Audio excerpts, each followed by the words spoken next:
8 août 1944, près de Saint-Au, au sud de Caen, Normandie, France. Le cuir de ses gants de commandant craqua alors que Hauptmann Michael Wittmann empoigna la coupole de son Tiger 007, scrutant l'horizon bordé de haies à travers ses jumelles Zeiss. Ses mains tremblaient, non de peur, mais d'une révélation qui s'était imposée depuis l'aube. Ils ne cessent d'arriver, Mère de Dieu. Ils n'ont jamais cessé d'arriver. Pendant 3 heures, sa compagnie de 4 chars Tiger avait détruit Sherman après Sherman. 27 carcasses en flammes jonchaient les champs autour de la route de Caen. Chaque Tiger avait revendiqué au moins 6 victimes. Par toute mesure de combat tactique qu'il avait apprise à la Panzertruppenschule, il gagnait de manière décisive. Le ratio d'échange était magnifique, près de 7 pour 1. Pourtant, à travers ses jumelles, Wittmann compta 48 Sherman de plus avançant depuis 3 directions différentes. Des unités fraîches, des équipages non éprouvés, des racks à munitions pleins. Derrière eux, des colonnes de poussière suggéraient des dizaines d'autres approchant. Ces 4 Tigers avaient peut-être 12 obus perforants restant entre eux. Pas de carburant pour des manœuvres majeures, pas de réserve en route. Les mathématiques de l'anéantissement s'écrivaient non pas dans des batailles de chars individuels, mais dans des statistiques de production qui rendaient la brillance tactique irrelevante. Ce que Wittmann était en train de voir, ce que chaque commandant de char allemand verrait sur tous les fronts, n'était pas une bataille, mais une démonstration de l'arithmétique industrielle qui écraserait la Wehrmacht sous la masse pure. Dans les minutes qui suivraient, Michael Wittmann serait mort, son Tiger légendaire détruit soit par un Sherman Firefly du 1er Northamptonshire Yeomanry, soit par des forces canadiennes. Les historiens débattent encore de laquelle. Mais sa dernière transmission radio enregistrée à 12h47 capturerait le désespoir de chaque tankiste allemand qui fit face à la production américaine. Munitions ausgegangen, Feind unbegrenzt. Munitions épuisées, ennemi illimité. L'histoire de la supériorité des chars allemands commença le 26 mai 1941 au Berghof, le retrait montagnard d'Hitler. Ferdinand Porsche et Henschel & Sohn présentèrent leur prototype pour ce qui deviendrait le char Tiger Hitler, mesmérisé par le canon massif de 88 mm et le blindage qu'aucun char allié ne pouvait pénétrer, commanda immédiatement la production. Ce char, déclara Hitler à ses généraux assemblés, vaudra un bataillon de chars ordinaires. Un Tiger détruira une 12aine de véhicules ennemis. Le Führerbefehl, ordre du Führer, qui suivit, fixa le ton pour la funeste erreur de calcul de l'Allemagne. La qualité triompherait de la quantité. Chaque Tiger serait un chef-d'œuvre d'ingénierie fabriqué artisanalement par des ouvriers qualifiés, invincibles sur le champ de bataille. Les Américains, assura Hitler à son état-major, ne pourraient jamais égaler l'excellence de l'ingénierie allemande. Leurs chars seraient, selon les mots du ministre de la propagande Goebbels, des boîtes de conserve de Détroit sur chenilles. Le premier Tiger sortit de la ligne de production de l'usine Henschel à Cassel, le 4 août 1942. Il avait fallu 300 000 heures hommes pour le terminer. Les ouvriers avaient installé 26 000 pièces individuelles. Des maîtres artisans avaient ajusté manuellement la transmission. Des soudeurs qualifiés avaient passé des jours sur les plaques de blindage. Le système de roues entrelacé seul, une merveille d'ingénierie qui distribuait le poids de 57 tonnes du char, nécessitait un assemblage de précision que seuls des ouvriers expérimentés pouvaient accomplir. Le Oberst Wolfgang Thaumal, regardant les essais du premier Tiger à Kummersdorf, écrivit dans son rapport « Cette machine représente le pinacle de l'ingénierie allemande. Aucun ennemi ne peut lui résister. Si nous pouvons en produire 100 par mois, la guerre est gagnée. L'Allemagne ne produirait jamais 100 Tigers en un mois. La production mensuelle la plus élevée, atteinte en avril 1944, après 2 ans d'optimisation, fut de 104 chars. À ce moment-là, les usines américaines produisaient 2000 Sherman par mois. L'histoire de la production de chars américains commença non pas par une planification militaire, mais par un coup de téléphone. Le 28 mai 1940, William Knudsen, ancien président de General Motors, reçut un appel du président Roosevelt. « Bill, dit le président, je veux que vous veniez à Washington. Nous devons construire 50 000 avions et 50 000 chars. » La réponse de Knudsen définirait la philosophie de production américaine. Monsieur le Président, nous ne pouvons pas construire les meilleurs avions et chars, mais nous pouvons construire le plus d'avions et de chars, et nous pouvons les construire de telle sorte que n'importe quel gamin de l'Iowa puisse les réparer avec une clé et un tournevis. Le char Sherman émergea de cette philosophie. Lors d'une réunion de conception à Aberdeen Proving Ground, le 31 août 1940, l'US Army Ordnance présenta des exigences qui horrifièrent les ingénieurs militaires traditionnels, mais raviront les experts en production de Détroit. Assez simple pour que des ouvriers inexpérimentés puissent le construire, pièces interchangeables entre toutes les variantes, moteurs pouvant fonctionner avec multiples types de carburant, plaques de blindage pouvant être soudées plutôt qu'ajustées avec précision, chenilles qu'un équipage pouvait remplacer sur le terrain, un anneau de tourelle assez large pour accepter des améliorations futures. Le major général Gladcon Barnes, chef de l'Army Ordnance, dit aux entrepreneurs assemblés: « Je ne veux pas un char parfait. Je veux un char assez bon que nous pouvons en construire 1000 pour chaque 100 que les Allemands construisent.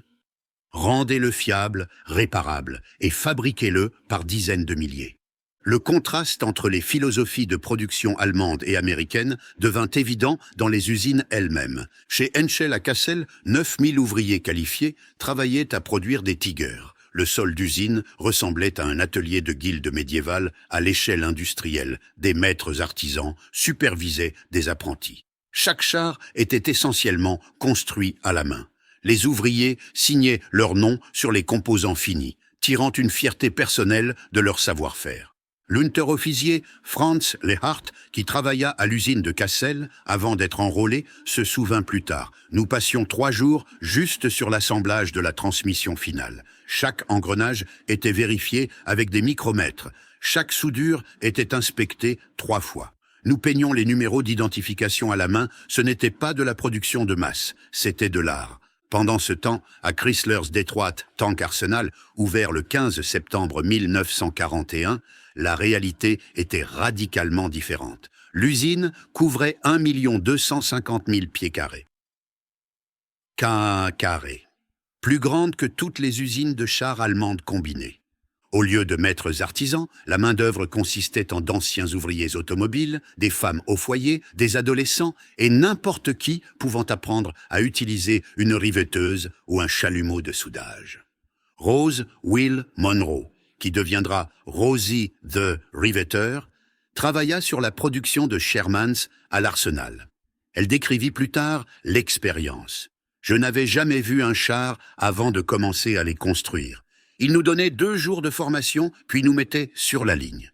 Tout était décomposé en étapes simples. Je soudais un joint, le char avançait, quelqu'un d'autre soudait le suivant. Nous finissions un char en 4 heures. Le Detroit Tank Arsenal réalisa quelque chose que les ingénieurs allemands considéraient impossible, la production à la chaîne de chars. Adaptant les techniques de la manufacture automobile, les ingénieurs de Chrysler décomposèrent le Sherman en composants modulaires. Les sous-ensembles étaient construits sur des lignes parallèles, puis rassemblés pour l'assemblage final.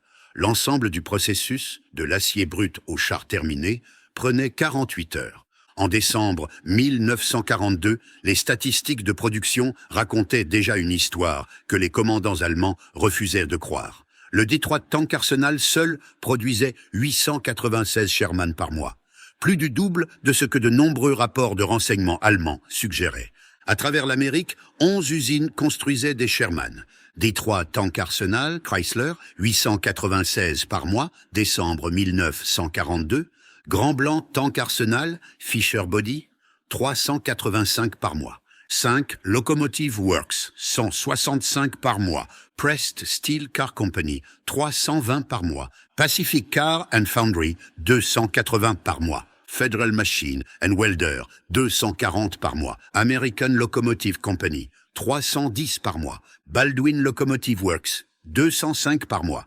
Pullman Standard Car Company, 385 par mois. Montréal, Locomotive Works, Canada, 180 par mois. Angus Shops, Canada, 145 par mois. Production mensuelle totale en décembre 1942. Environ 3500 chars Sherman.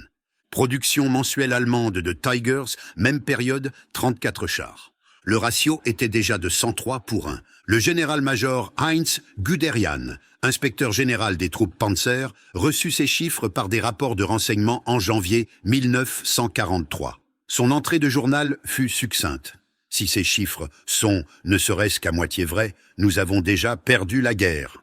La disparité de production créa une cascade d'effets secondaires qui multiplièrent les avantages américains. Avec des milliers de Shermans disponibles, les équipages de chars américains s'entraînaient sur des chars réels. À Fort Knox, Kentucky, l'Armored Force School avait des centaines de Sherman dédiés uniquement à l'entraînement. Les équipages passaient 12 semaines à apprendre chaque aspect de leur véhicule. Ils tiraient des milliers de coups lors des exercices de tir. Ils conduisaient des centaines de miles. Ils effectuaient la maintenance jusqu'à pouvoir remplacer n'importe quel composant les yeux bandés. Le soldat de première classe, Clarence Smoyer, s'entraînant à Fort Knox en 1943, se souvint plus tard. « Nous avons tabassé ces chars d'entraînement, nous les conduisions jusqu'à ce qu'ils cassent, les réparions, les reconduisions. Au moment où nous avons embarqué, je connaissais ce char mieux que le tracteur de la ferme familiale. Chaque son qu'il faisait, ce que cela signifiait, chaque outil nécessaire pour chaque travail. » En Allemagne, l'entraînement sur Tiger racontait une histoire différente. Avec une production totale dépassant à peine 100 chars par mois au pic, les véhicules d'entraînement étaient virtuellement inexistants. La Panzertruppenschule à Putlos avait exactement 4 Tigers pour l'entraînement, 4 chars pour entraîner les équipages de chaque unité Tiger dans la Wehrmacht. Le Gefreiter Kurt Kleine, assigné à la Schwer Panzerabteilung 503, décrivit son entraînement. « Nous avons eu 3 jours dans un vrai Tiger 3 jours. Nous passions la plupart de notre entraînement à étudier des diagrammes et à nous asseoir dans des maquettes en bois. Quand nous avons finalement reçu les Tigers de notre compagnie en Russie, la moitié de l'équipage n'avait jamais démarré un moteur Maybach. » La disparité de complexité aggravait le problème. Un char Sherman avait 15 000 pièces et nécessitait 50 outils différents pour la maintenance sur le terrain. Un Tiger avait 26 000 pièces et nécessitait 230 outils spécialisés. Les équipages américains pouvaient être formés à une compétence de base en 4 semaines. Les équipages de Tiger allemands avaient besoin de 3 mois pour atteindre une proficiency minimale, tant que la Wehrmacht n'avait pas. Le jour J, le 6 juin 1944, marqua le début de la démonstration mathématique qui dévasterait les forces blindées allemandes. Les Alliés débarquèrent avec 4000 chars, principalement des Shermans, avec 8000 de plus attendant en Angleterre pour le transport. Contre cela, l'Allemagne avait rassemblé son meilleur. 1347 Tigers produits au total depuis 1942, dont environ 430 étaient opérationnels sur tout front confondu. En Normandie même, les Allemands ne pouvaient rassembler que 102 Tigers. Le SS Oberscharführer Anton Stenger de la Schwer SS Panzerabteilung 101 fut témoin de la réalité le 7 juin près de Caen. Nous avons détruit 8 Shermans dans l'engagement du matin d'après-midi, 16 de plus avaient pris la date.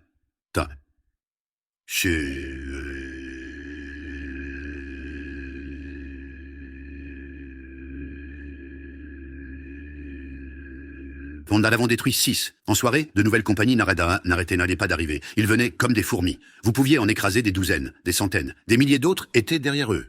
Le taux de remplacement racontait la vraie histoire. Quand l'Amérique perdait un Sherman, un nouveau arrivait d'Angleterre dans les 48 heures. Le système de remplacement, organisé par le colonel Joseph Gillum, maintenait une réserve de 2300 Shermans dans les dépôts britanniques. Les chars endommagés étaient soit réparés en quelques heures par des ateliers mobiles, soit simplement abandonnés pour de nouveaux véhicules. Quand l'Allemagne perdait un Tiger, le remplacement prenait des semaines ou des mois s'il venait jamais. Chaque Tiger nécessitait des wagons de chemin de fer spéciaux pour le transport. Le voyage d'Allemagne en Normandie prenait 5 jours dans des conditions optimales. Les attaques aériennes alliées étendèrent souvent cela à des semaines. Sur 45 Tigers envoyés en Normandie en juin 1944, seulement 17 arrivèrent intacts. Le 13 juin 1944 fournit le microscope parfait pour examiner la guerre de production. L'action de Michael Wittmann à Villers-Bocage a été célébré comme le pinacle de la guerre des chars allemands. En environ 15 minutes, les chars sous le commandement de Wittmann détruisirent 14 chars, 15 transports de troupes et 2 canons anti-chars de la 7e British Armored Division. Bien que les historiens débattent si toutes les victoires étaient personnelles à Wittmann ou incluaient les réalisations de toute sa compagnie, la propagande allemande le proclama comme preuve de la supériorité aérienne et de l'invincibilité du Tiger. Ce qu'ils ne rapportèrent pas, c'étaient les conséquences. En 72 heures, la 7e British Armored Division avait reçu le remplacement complet de tous les véhicules perdus depuis les stocks des dépôts. La compagnie de Tiger de Wittmann, qui perdit 3 Tigers dans les combats suivants, ne recevrait pas de remplacement avant 6 semaines.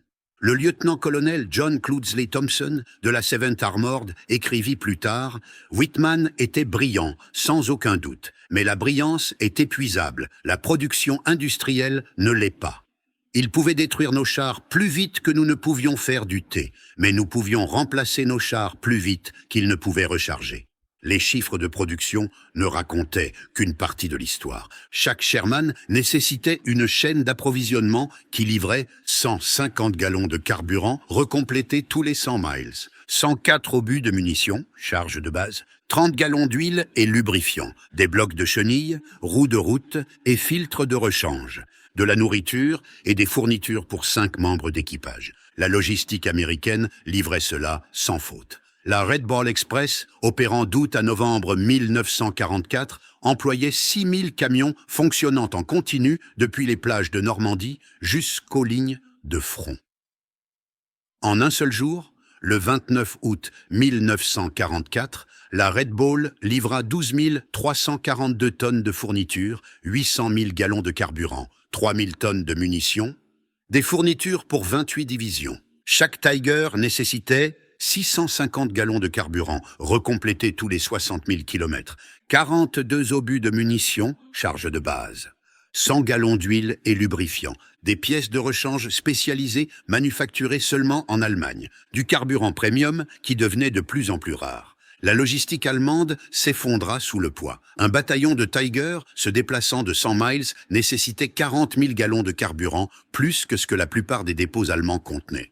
Le moteur spécialisé Maybach HL 230P45 nécessitait du carburant à haut indice d'octane que l'Allemagne pouvait à peine produire. Fin 1944, les unités de Tiger étaient souvent immobilisées, non pas par l'action ennemie, mais par des réservoirs de carburant vides.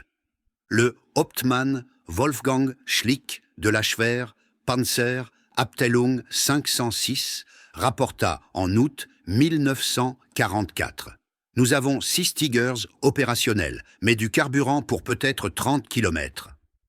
Les Américains passent sans nos positions cachées en colonnes sans fin. Nous n'osons pas engager. Nous détruirions 1 douzaine, 2 douzaines, et puis nous resterions assis impuissants alors que la centaine derrière eux nous écraserait. Les chars Sherman étaient conçus pour la maintenance par des conscrits avec un entraînement basique. La transmission entière pouvait être remplacée en 4 heures. Le remplacement des chenilles prenait 90 minutes. Les échanges de moteurs nécessitaient 6 heures. Chaque pièce était accessible sans enlever d'autres composants. Le blindage incliné, que les critiques prétendaient inférieur aux plaques verticales épaisses du Tiger, avait un avantage. Les plaques endommagées pouvaient être coupées et soudées par n'importe quel soudeur compétent. Le sergent technicien Robert Early, chef de maintenance pour la 3rd Armored Division, expliqua « Le Sherman était comme un tracteur de ferme avec un blindage, n'importe quel gamin qui avait travaillé sur le John Deere de son père pouvait le comprendre. Nous avions des remplacements pour tout, moteur, transmission, tourelle, chenille, quelque chose cassait. Dévissiez-le, vissez-en un nouveau. Nous avions un Sherman mis hors de combat qui fonctionnait à nouveau avant que les Allemands ne finissent de diagnostiquer ce qui n'allait pas avec leur Tiger. La maintenance du Tiger était un cauchemar de complexité. Le système de roues entrelacées, brillant pour la distribution du poids, nécessitait de retirer jusqu'à 9 roues pour remplacer une roue intérieure endommagée, un travail de 12 heures dans des conditions idéales. La transmission, un chef-d'œuvre d'ingénierie avec 8 vitesses avant, nécessitait des outils spécialisés et des mécaniciens formés pour toute réparation sérieuse. Le moteur Maybach, puissant mais capricieux, nécessitait un ajustement constant. Le Feldwebel Hans Bauer, mécanicien de Tiger avec la Schwer Panzer Abteilung 502, décrivit la réalité. En Russie, nous avions un Tiger avec des dommages à la transmission. La transmission de remplacement était en Allemagne. Il a fallu 3 semaines pour qu'elle arrive. L'installer nécessitait de retirer la tourelle. Nous avions besoin d'une grue de 15 tonnes. Aucune grue n'était disponible. Le Tiger resta inutile pendant 2 mois, tandis que des Shermans nous passaient chaque jour. Mi-1944, les mathématiques de la production avaient créé une crise en cascade que l'Allemagne ne pouvait résoudre. Chaque Tiger nécessitait un équipage de 5 spécialistes hautement formés. Commandant, minimum 6 mois de formation. Tireur, 4 mois de formation spécialisée. Chargeur, 2 mois de formation. Pilote, 4 mois de formation sur char lourd. Opérateur radio, mitrailleur de coque, 3 mois de formation. Former un équipage de Tiger complet correctement nécessitait 19 mois hommes d'instruction. L'Allemagne perdait des équipages de Tiger plus vite qu'ils ne pouvaient être formés. Quand le Tiger 007 fut détruit près de Sinto le 8 août 1944, tuant Michael Wittmann et son équipage, l'Allemagne perdit 60 mois hommes de formation irremplaçable et des années d'expérience au combat. Les Américains ne firent face à aucune telle crise.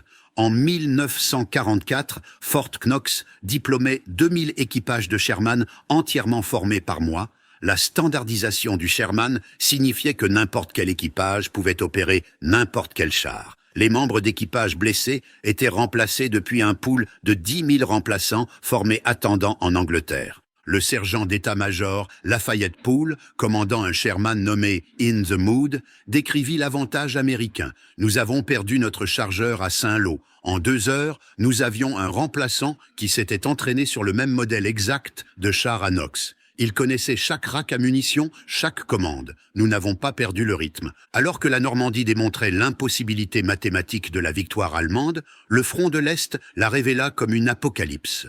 L'opération Bagration, lancée le 22 juin 1944, délibérément le 3e anniversaire de l'invasion de l'Union soviétique par l'Allemagne, vit les Soviétiques déployer 4080 chars contre les 495 chars du groupe d'armée centre-allemand, incluant seulement 29 Tigers opérationnels. Mais les Soviétiques avaient appris des méthodes de production américaines. Le T-34, rudimentaire comparé au Tiger, pouvait être produit en 3000 heures hommes contre 300 000 pour le Tiger. Les usines soviétiques produisaient 2000 T-34 par mois, mi-1944. Quand les Allemands détruisaient 3 chars soviétiques, 5 remplacements apparaissaient. Quand ils en détruisaient 5, 10 apparaissaient. Le Hauptmann Ernst Lindemann de la Schwer Panzer Abteilung 505 enregistra l'horreur mathématique. 5 juillet, nous avons détruit 16 T-34 près de Minsk. 6 juillet, 22 de plus sont apparus. Nous en avons détruit 11. 7 juillet, 45 T-34 ont attaqué. Nous en avons détruit 19 avant de manquer de munitions. 8 juillet, 60 T-34. Nous avions 2 Tigers opérationnels. Nous nous sommes retirés. Les Soviétiques avaient adopté la philosophie de production de masse américaine. La quantité a une qualité qui lui est propre. Ils reçurent aussi 4122 Sherman via le pré-bail, plus de 3 fois le nombre total de Tigers jamais construits. La campagne d'Italie fournit aux équipages de chars allemands leur vue la plus claire de la puissance industrielle américaine. Le terrain confiné signifiait que les batailles de chars se produisaient à courte portée, où les avantages du Tiger étaient minimisés. Plus important encore, les équipages allemands pouvaient observer directement les taux de remplacement américains. À la bataille du Monte Cassino, l'Oberleutnant Friedrich Bucher de la Schwer Panzer Abteilung 508 tint un journal détaillé. 15 février, détruit 4 Sherman, près de la route 6. 16 février, 8 nouveaux Sherman à la même position, détruit 3. 17 février, 12 Sherman attaquants. 18 février, comptez 22 Shermans. Nous avons 4 Tigers opérationnels, 12 obus par char restant. L'impact psychologique fut dévastateur. Le Gefreiter Helmut Wagner écrivit à sa femme « Nous sommes Sisyphe poussant le rocher. Chaque Sherman que nous détruisons est remplacé par 2 chaque jour. Nous tuons des chars comme un fermier moissonnant le blé, mais le champ repousse du jour au lendemain. » La récupération des chars américains ajouta au désespoir allemand. Le 16e bataillon de récupération blindée pouvait récupérer et réparer les Sherman endommagés plus vite que les Allemands ne pouvaient confirmer leur destruction. Le capitaine Thomas Roberts du 16e décrivit leur efficacité. Nous accrochions un Sherman qui avait pris feu le matin, le ramenions au dépôt à midi, réparé en soirée, et de retour au combat le lendemain matin. Les Allemands le marquaient comme une victoire, puis faisaient face au même char 3 jours plus tard. Les statistiques de production devinrent des histoires humaines sur les sols d'usines à travers l'Amérique. Au Detroit Tank Arsenal, les ouvriers savaient exactement ce que leur production signifiait. Au-dessus de la ligne d'assemblage pendait une bannière « Chaque char que nous construisons est une vie sauvée ». Mary Krivski, une immigrante polonaise travaillant au Detroit Arsenal, incarnait la détermination de la production américaine. Mon frère était en Italie avec la First Armored. Chaque Sherman que je soudais pourrait être celui qui le ramènerait à la maison. Nous travaillions des shifts de 16 heures pendant l'invasion de la Sicile. Personne ne se plaignait. La ligne ne s'arrêtait jamais. L'usine opérait 3 shifts, 24 heures par jour, 365 jours par an. Noël 1943 vit les heures supplémentaires volontaires atteindre 95%. Les ouvriers qui appelaient pour maladie recevaient des visites de collègues, vérifiant s'ils avaient besoin d'aide. L'absentéisme tournait en dessous de 2% contre 15% dans les usines allemandes, fin 1944. Les usines allemandes firent face à des réalités différentes. Les bombardements alliés perturbaient constamment la production. L'usine Henschel fut touchée 39 fois entre octobre 1943 et mars 1945. Chaque raid arrêta la production de Tiger pendant des jours ou des semaines. Les ouvriers qualifiés étaient enrôlés pour remplacer les pertes au combat. Fin 1944, le travail d'esclaves comprenait 40% de la main-d'œuvre, nécessitant des gardes et réduisant l'efficacité. Friedrich Müller, inspecteur d'usine allemand, rapporta en novembre 1944. L'usine de Cassel produit 8 Tigers ce mois-ci. 8. Les Américains en produisent autant en 4 heures. Nous utilisons du travail d'esclaves qui sabote la production. Ils utilisent des ouvriers libres courants pour en construire plus. Nous ne pouvons pas gagner cette arithmétique. Les chars Sherman fonctionnaient à l'essence ordinaire. N'importe quel indice d'octane de 70 à 85 fonctionnait bien. Le moteur radial d'avion était indulgent, fiable et pouvait brûler presque tout ce qui était inflammable en cas d'urgence. L'approvisionnement en carburant américain était illimité. Le Texas seul produisit 100 millions de barils de pétrole en 1944. Standard Oil raffinait 2 milliards de gallons d'essence par mois. Les Tigers nécessitaient du carburant premium, au moins 87 octanes, pour que le moteur Maybach fonctionne correctement. Les usines de carburant synthétique allemandes, utilisant principalement la liquéfaction du charbon, produisaient du carburant inférieur qui endommageait les moteurs. Fin 1944, l'allocation de carburant pour l'entraînement fut éliminée. Les nouveaux équipages de Tiger arrivaient dans les unités sans avoir jamais conduit leur char. La différence de consommation de carburant était stupéfiante. Un Tiger consommait 2,75 gallons par mile sur route, 5,5 gallons par mile en tout terrain. Un Sherman consommait 0,5 gallons par mile sur route, 1,2 gallons par mile en tout terrain. Déplacer une compagnie de Tiger de 100 miles nécessitait 15 000 gallons de carburant. Déplacer une compagnie de Sherman la même distance nécessitait 3 000 gallons. L'Oberst von Westenhagen, commandant la Schwer SS Panzerabteilung 101, rapporta la situation impossible. 16 décembre, début de notre offensive, mais Tigers ont du carburant pour peut-être 60 km. Les objectifs sont à 200 km de distance. On nous dit de capturer du carburant américain. Comment atteignons-nous le carburant américain sans carburant? C'est de la folie construite sur le désespoir. La bataille des Ardennes décembre 1944, fournit la preuve mathématique finale de la défaite allemande. Hitler rassembla sa dernière réserve, 450 chars, incluant 69 précieux King Tigers, pour l'opération Wacht am Rhein, veille sur le Rhin.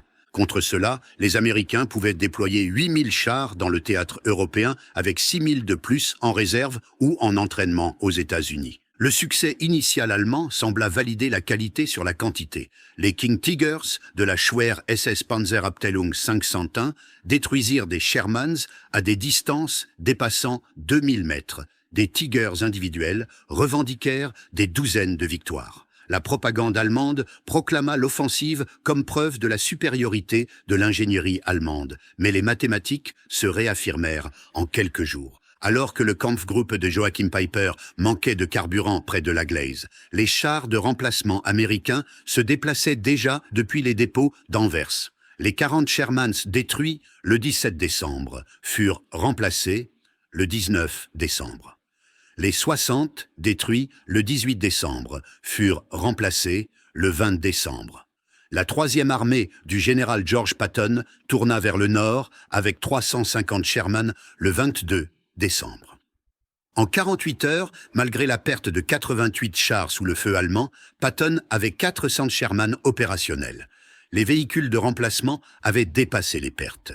Pendant ce temps, Peiper avait abandonné tous ses Tigers par manque de carburant, les détruisant pour empêcher la capture. Le 6 mars 1945 fournit à l'histoire le duel de chars le plus filmé de la guerre, un combat Pershing contre Panther à la cathédrale de Cologne. Mais à 500 mètres se trouvait une scène plus révélatrice que les caméras ne capturèrent pas. 11 Sherman mis hors de combat autour de la place de la cathédrale, détruits par un seul Panther sur 2 jours. Pourtant, en 24 heures, 15 nouveaux Shermans avaient occupé la place. Le Panther, endommagé et à court de munitions, fut abandonné par son équipage.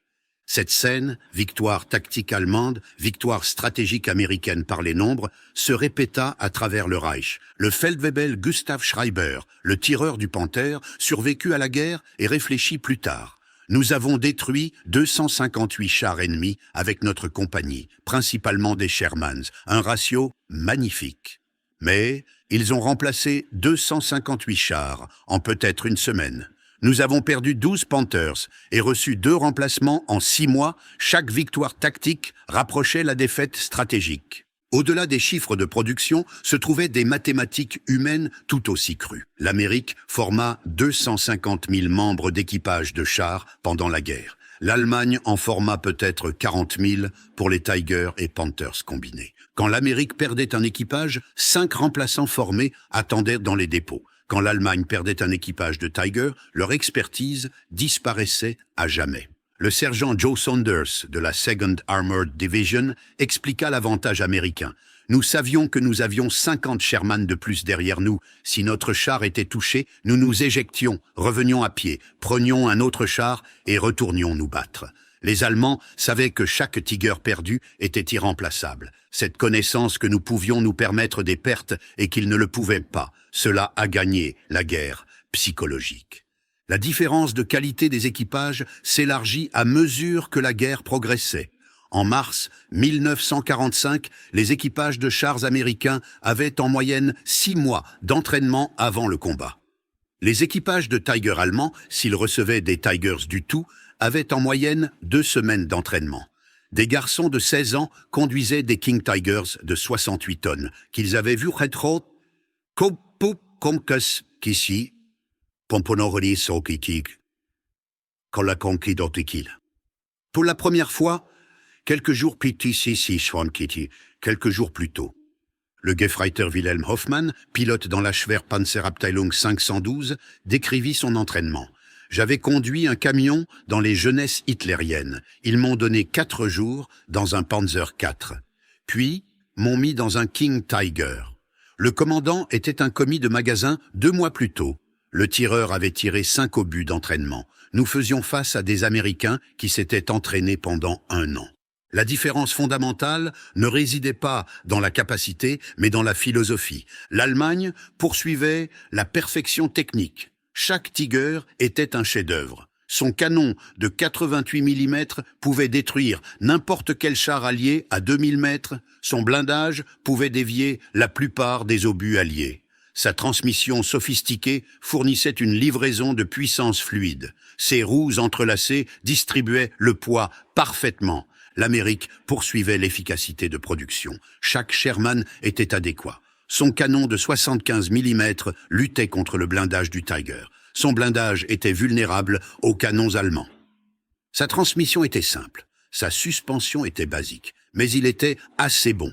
Et l'Amérique pouvait construire 36 Sherman pour le coût d'un Tiger. William Knudsen, observant la production de Sherman en 1943, énonça la philosophie américaine. Le meilleur char n'est pas celui qui est techniquement supérieur, c'est celui qui est là quand vous en avez besoin. Un Sherman en France vaut 10 chars parfaits sur une planche à dessin. Albert Speer, ministre allemand de l'armement, comprit trop tard. Dans ses mémoires de 1969, il écrivit « Nous cherchions la perfection et avons atteint la paralysie. Chaque amélioration retardait la production. Chaque modification nécessitait de réoutiller.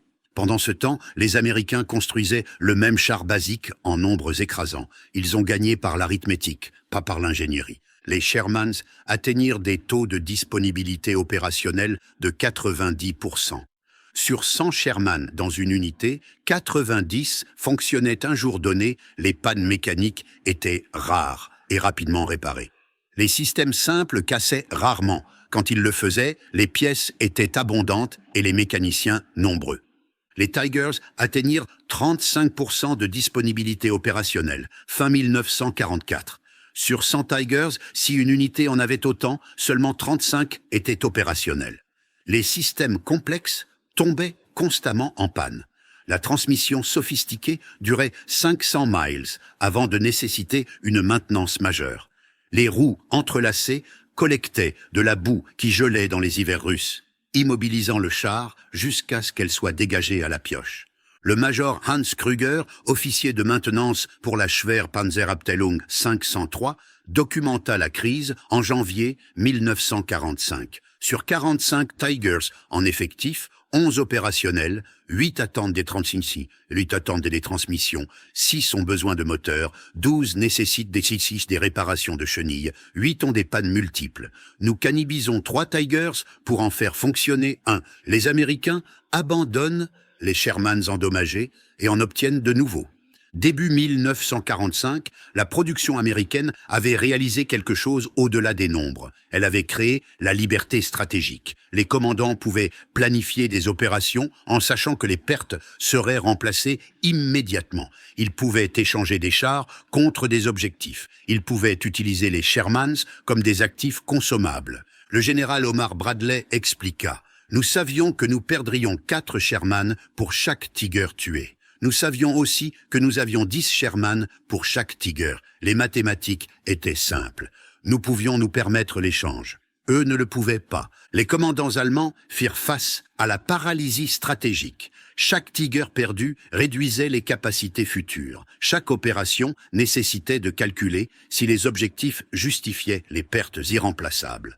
En mars 1945, des ordres permanents interdirent aux unités de Tiger de s'engager à moins que ce ne soit absolument nécessaire. Le General-Major Wolfgang Lang, commandant les restes d'une division Panzer, captura le dilemme allemand. J'avais 8 Tigers et 900 Shermans dans mon secteur. Si je révélais les positions de mes Tigers, l'artillerie et les avions les détruiraient. Si je ne les utilisais pas, les Sherman nous submergeraient. Nous étions réduits à regarder notre destruction à travers les périscopes. Quand l'Allemagne se rendit le 8 mai 1945, les décomptes de production racontèrent l'histoire complète. Production allemande, Tiger, et 1347 produits, ou 1942, ou 1944. Tiger 2, King Tiger.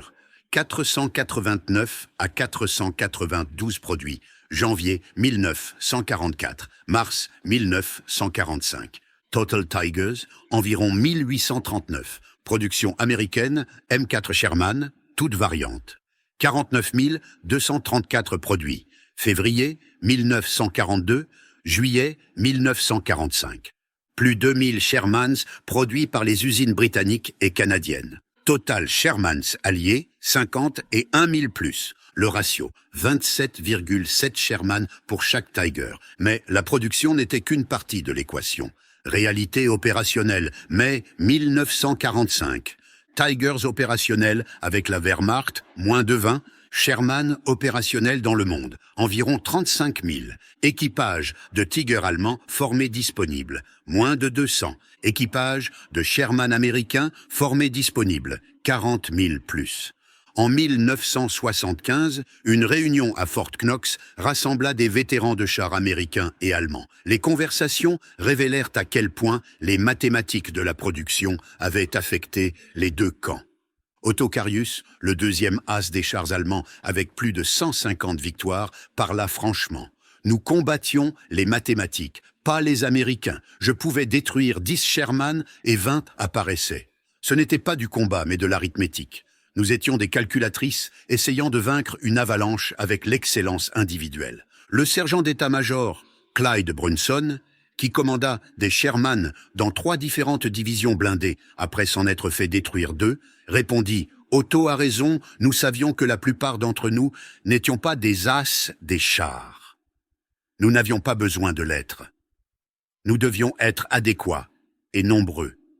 Les guerres ne sont pas gagnées par des héros, mais par des lignes de production. » Le moment le plus poignant vint quand l'ancien Oberst Hans von Lück demanda aux vétérans américains « Saviez-vous que vos nombres nous submergeraient indépendamment de notre compétence ?»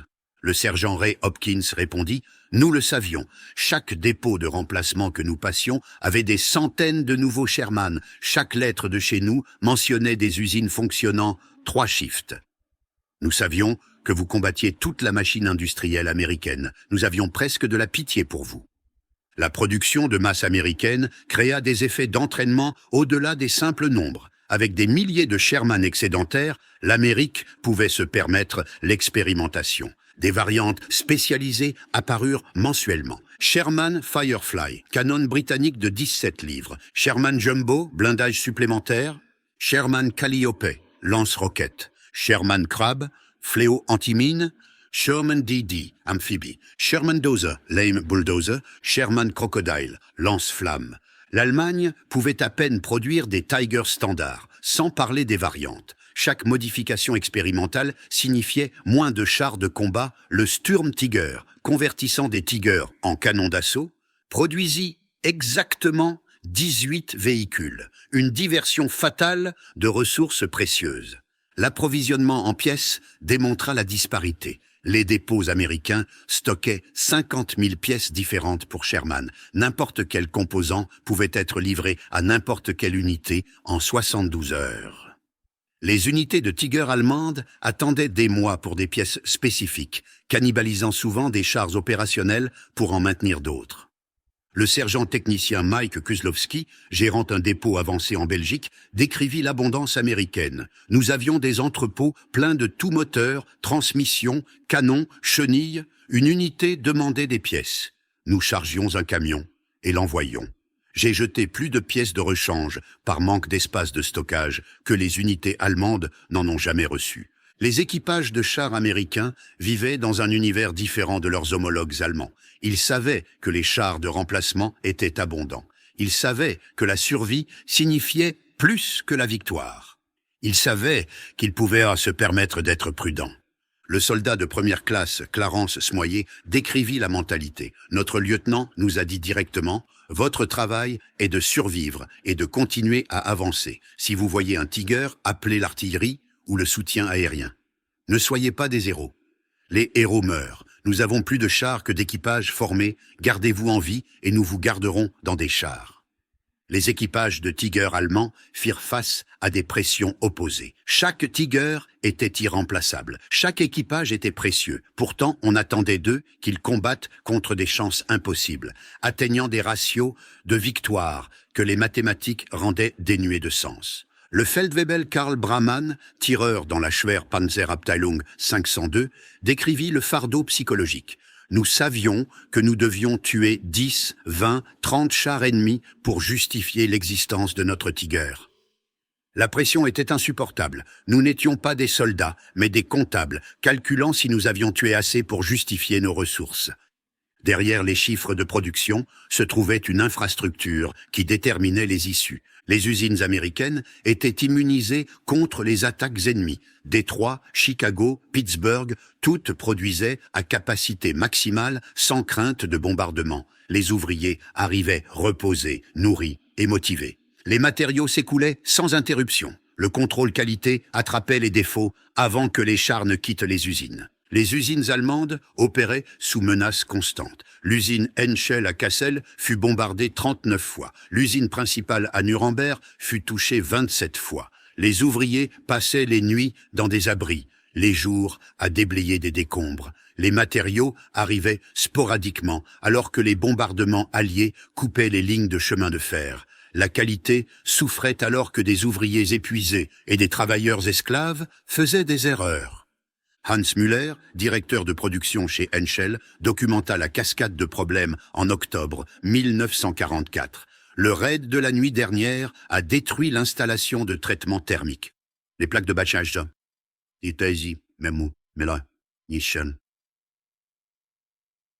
cachet des les doivent aller à Essen, si les trains roulent. Essen a été bombardé mardi. L'alternative est Dortmund, bombardé jeudi. Nous avons 200 coques de Tiger attendant un blindage. Peut-être 20 seront terminés ce mois-ci. La production américaine ne fit face à aucun de tels obstacles. Le Fisher Tank Arsenal à Grand Blanc, Michigan, employait 4500 ouvriers en parfaite sécurité. Ils travaillaient des shifts réguliers, vivaient dans des logements confortables et mangeaient dans des cafétérias servant de la nourriture fraîche. Leurs enfants allaient à l'école. Leurs familles magasinaient dans des magasins approvisionnés. La production de masse créa des avantages de courbe d'apprentissage que l'Allemagne ne pouvait égaler. Chaque millier de Shermans produits réduisait le coût unitaire de 8%. Les améliorations de production étaient implémentées dans toutes les usines simultanément. En 1944, le Detroit Arsenal construisait des Sherman 60% plus vite qu'en 1942 en utilisant moins d'ouvriers. Le lieutenant-colonel Robert Young, analysant l'efficacité de production, rapporta « Les suggestions des ouvriers amélioraient continuellement la production ». Une femme qui emboutissait de l'acier remarqua qu'un changement de séquence de soudage pouvait sauver 4 minutes par char. Implémenté dans toutes les usines, cela sauva 3300 heures de production mensuellement, assez pour construire 40 Sherman supplémentaires. La production allemande montra des courbes d'apprentissage inverses. Alors que les ouvriers expérimentés étaient enrôlés, la qualité déclina. Alors que les matériaux devenaient rares, les substitutions compliquaient la production. Alors que les bombardements alliés s'intensifiaient, la production se dispersa vers des installations plus petites, perdant en efficacité. Le temps de production du Tiger augmenta de 300 000 heures hommes en 1942 à 450 000 heures hommes, fin 1944. Chaque Tiger coûtait plus cher et prenait plus de temps à construire à mesure que la guerre progressait, l'opposé de l'expérience américaine. La supériorité technologique du Tiger venait avec des coûts cachés. Le moteur Maybach sophistiqué nécessitait 120 pièces différentes, uniques aux Tigers. La transmission complexe nécessitait des outils spécialisés. La précision du canon nécessitait un entretien soigneux.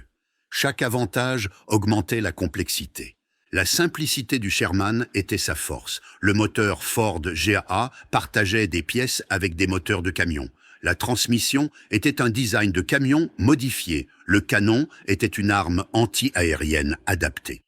Tout était éprouvé, fiable et réparable avec des outils communs.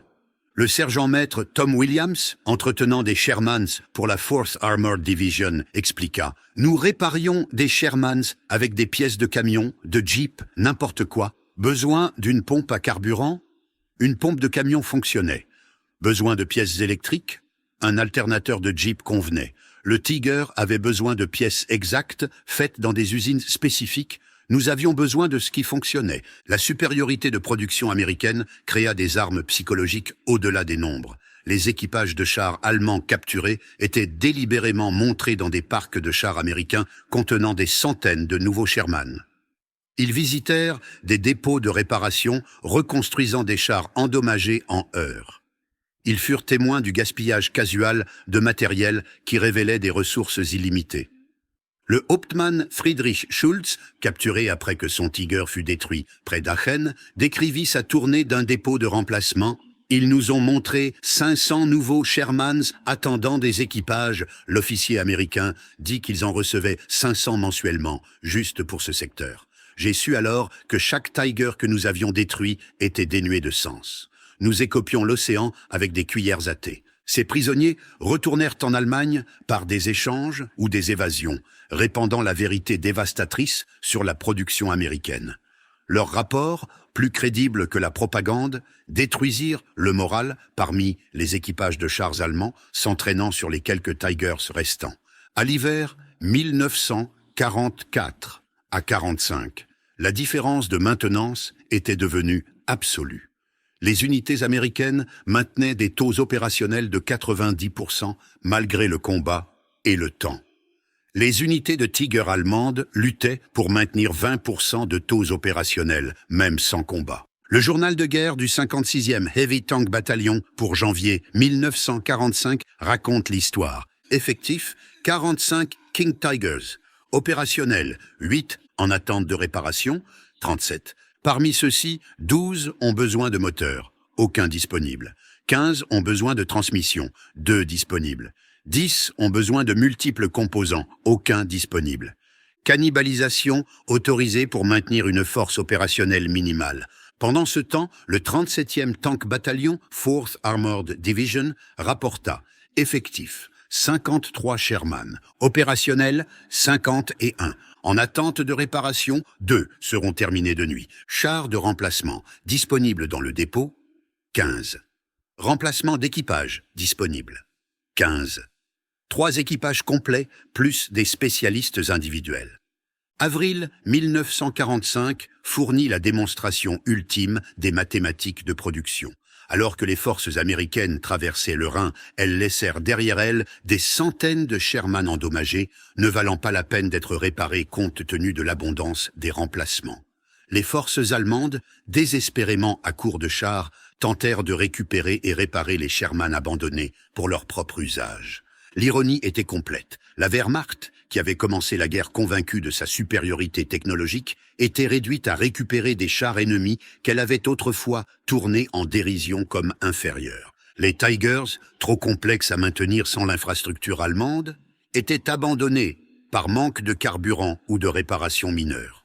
Les Shermans, simples et robustes, étaient pressés en service allemand.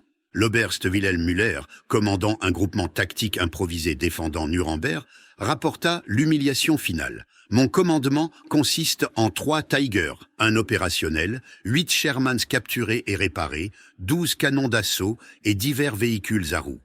Les chars américains sont plus faciles à entretenir que les nôtres. Nous combattons des chars américains avec des chars américains. La guerre se termina non pas par des batailles de chars dramatiques, mais par des colonnes américaines roulant devant des blindés allemands abandonnés. Des Tigers étaient garés au bord des routes, à court de carburant, à court de munitions, à court de pièces de rechange. Leurs équipages, les soldats de chars les mieux entraînés de l'histoire, rentrèrent chez eux à pied dans la défaite. Les colonnes de Sherman traversèrent l'Allemagne, chaque char perdu immédiatement remplacé par le flot sans fin provenant des ports atlantiques. Leurs équipages, adéquatement formés et totalement confiants dans leur chaîne d'approvisionnement, s'arrêtèrent à peine pour reconnaître les géants allemands abandonnés.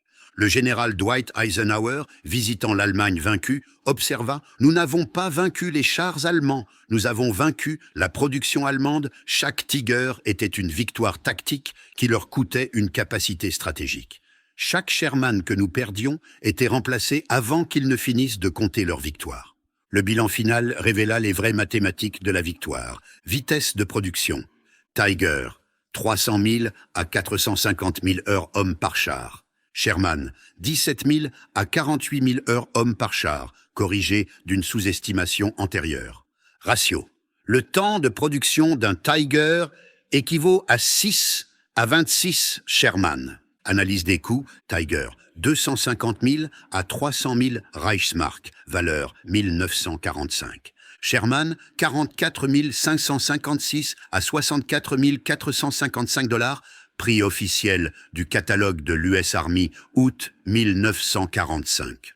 Comparaison directe difficile due aux manipulations monétaires en temps de guerre. Consommation de carburant, Tiger, 2,75 gallons par mile sur route. Sherman, 0,5 gallons par mile sur route. Ratio, la consommation de carburant d'un Tiger équivaut à 5,5 Sherman. Exigence de maintenance. Tiger, 10 heures de maintenance pour 1 heure d'opération. Sherman, 1 heure de maintenance pour 10 heures d'opération. Ratio. La maintenance d'un Tiger équivaut à 100 Sherman. Temps de formation. Équipage de Tiger, 19 mois hommes minimum. Équipage de Sherman, 5 mois hommes standard. Ratio. Le temps de formation d'un équipage de Tiger équivaut à 4 équipages de Sherman. L'analyse d'après-guerre par les officiers américains et allemands parvint aux mêmes conclusions. Le colonel Robert Cameron, écrivant l'histoire officielle de l'US Army, conclut « Le Sherman a réussi, non pas malgré sa médiocrité, mais à cause d'elle, sa simplicité a permis la production de masse. Sa fiabilité a permis les opérations continues. Sa standardisation a permis le remplacement instantané. Le Tiger a échoué, non pas malgré son excellence, mais à cause d'elle. Sa complexité a empêché la production de masse. Sa nature capricieuse a réduit la disponibilité opérationnelle. Son unicité a empêché le remplacement. Le général-major Friedrich von Mellenthin, analysant la défaite allemande, écrivit plus succinctement « Nous avons construit 1347 Tigers. Ils ont construit 49 234 Shermans. Tout le reste est un commentaire. » Derrière les chiffres de production se trouvaient des coûts humains qui révélaient le vrai prix de la philosophie allemande de la qualité sur la quantité. Les équipages de Tiger, sachant que leurs chars étaient irremplaçables, se battaient jusqu'à la mort plutôt que de les abandonner. Sur environ 8000 membres d'équipage de Tiger allemands, moins de 2000 survécurent à la guerre, un taux de perte de 75%. Les équipages de Sherman, sachant que les chars de remplacement étaient abondants, abandonnaient volontiers les véhicules endommagés. Sur environ 250 000 membres d'équipage de chars américains formés, 6500 moururent au combat, un taux de perte de 2,6%. La philosophie de production qui semblait valoriser les machines sur les hommes sauva en fait des vies grâce à l'abondance. Le sergent John Irwin, qui se fit détruire 3 Sherman, expliqua l'avantage américain. On nous enseignait que les chars étaient consommables, les équipages ne l'étaient pas. Éjectez-vous vite, revenez à pied, obtenez un autre char. Les Allemands se battaient comme si leurs Tigers étaient en or, parce que pour eux, ils l'étaient. Ils mouraient en essayant de sauver des machines. Nous vivions en les abandonnant. La bataille de production entre les Tiger et les Sherman établit des principes qui façonnèrent la pensée militaire d'après-guerre. Les États-Unis avaient prouvé que la capacité industrielle était l'arme ultime. La capacité à produire, approvisionner et remplacer l'équipement plus vite que les ennemis ne pouvaient le détruire annulait les désavantages tactiques. L'Union soviétique, observant le succès américain, adopta des stratégies de production de masse similaires pour la guerre froide. Le T-54-55 devint le char le plus produit de l'histoire, avec plus de 100 000 construits, le double de la production du Sherman. La simplicité, la fiabilité et les nombres devinrent les marques de fabrique de la doctrine des blindés soviétiques. L'Allemagne, apprenant de la défaite, abandonna la perfection complexe pour la suffisance pratique. Les chars Léopard d'après-guerre mirent l'accent sur la fiabilité et la facilité de maintenance sur la capacité maximale. L'industrie allemande, reconstruite sur les principes de production américains appris pendant l'occupation, devint la puissance manufacturière de l'Europe. À la réunion de Fort Knox de 1985, les vétérans des deux côtés rendirent leur verdict final sur le débat Tiger contre Sherman. Otto Carius, l'as des chars allemands, fournit peut-être l'évaluation la plus honnête. Le Tiger était un chef-d'œuvre. Dans un tournoi de combat singulier, il vaincrait n'importe quel char de la guerre. Mais les guerres ne sont pas des tournois. Le Sherman était un outil de l'industrie, et l'industrie a gagné la guerre. Nous tuions des Sherman comme tondre de l'herbe, mais l'herbe poussait plus vite que nous ne pouvions tondre. Ce n'est pas un échec du Tiger ou un succès du Sherman. C'est la réalité de la guerre industrielle. Le sergent Wardell Henderson, qui commanda 5 Sherman différents à travers la France et l'Allemagne, ajouta la perspective américaine. « Je n'ai jamais voulu affronter un Tiger 1 contre 1, nous perdions à chaque fois. Mais nous n'avons jamais combattu 1 contre 1. Nous combattions 5 contre 1, 10 contre 1, avec un soutien d'artillerie et une couverture aérienne et des chars de remplacement attendant. Le Tiger était le meilleur char. Le Sherman était le char du gagnant. Je préférerais être un gagnant dans un Sherman qu'un héros mort dans un Tiger. Aujourd'hui, des Tigers restaurés valent des millions aux enchères. Seulement 7 Tigers en état de marche existent dans le monde. Des Sherman restaurés se vendent pour des dizaines de milliers. Des centaines fonctionnent encore sur tous les continents. Même dans la préservation, la différence de production persiste. Au Patton Museum de Fort Knox, un Tiger I est assis à côté d'un M4A3 Sherman. Le panneau se lit « Tiger E, un des 1347 produits. Ce char a détruit environ 40 véhicules alliés Sherman M4A3. Un des 49 234 produits. » Les chars de ce type ont libéré l'Europe. Les mathématiques de la victoire ne pouvaient être énoncées plus clairement. En 1989, Friedrich Schulz, ancien commandant de Tiger, retourna en Normandie pour le 45e anniversaire du jour J. Debout dans le cimetière américain au-dessus d'Omaha Beach, il parla aux vétérans assemblés. « Nous sommes venus avec les meilleurs chars du monde, convaincus de notre supériorité. Vous êtes venus avec des chars assez bons et des nombres écrasants. Nous avons combattu avec l'excellence. Vous avez combattu avec l'arithmétique. À la guerre, l'arithmétique gagne toujours. Nous avons construit 1347 Tigers. Vous avez construit 49 234 Shermans. Ces nombres ne sont pas des statistiques. Ils sont la différence entre la dictature et la démocratie, entre la rareté et l'abondance, entre la défaite et la victoire. La foule des vétérans américains, britanniques, canadiens et allemands se tint en silence. Les mathématiques de la guerre avaient été réduites à leur vérité essentielle. L'Allemagne a construit le meilleur char de la Seconde Guerre mondiale, mais l'Amérique en a construit le plus. Dans l'arithmétique de la guerre industrielle, le plus bat le meilleur à chaque fois. Le Tiger allemand était un chef-d'œuvre d'ingénierie, un testament à l'excellence technique, un symbole de la qualité sur la quantité. C'était aussi un désastre stratégique, un puits à ressources et finalement un monument à l'erreur que la supériorité tactique peut surmonter l'infériorité industrielle. Le Sherman américain était un compromis, une solution assez bonne, un triomphe de l'approvisionnement sur la perfection. C'était aussi un gagnant de guerre, un chef-d'œuvre stratégique et finalement un monument au pouvoir de la démocratie industrielle. L'Allemagne a construit 1347 chars Tigers, chacun une merveille mécanique qui pouvait dominer n'importe quel champ de bataille où il apparaissait. L'Amérique a produit 49 234 Shermans et a enterré le Troisième Reich sous une avalanche de chars adéquats avec des équipages bien approvisionnés. Les nombres racontent toute l'histoire. Tout le reste, comme l'écrivit Mellenthin, est en effet juste un commentaire. En fin de compte, le débat Tiger contre Sherman ne fut jamais une question de char du tout. C'était une question de philosophie de production, de capacité industrielle et des mathématiques de la guerre moderne. L'Allemagne a perdu la guerre dans les usines de Détroit bien avant de la perdre sur les champs de bataille d'Europe.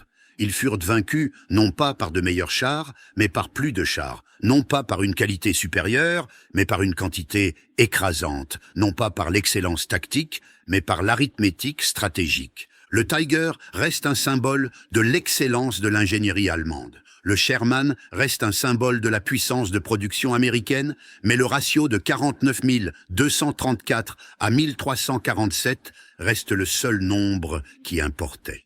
La preuve mathématique que dans la guerre industrielle, la ligne d'assemblage bat l'établi de l'artisan à chaque fois.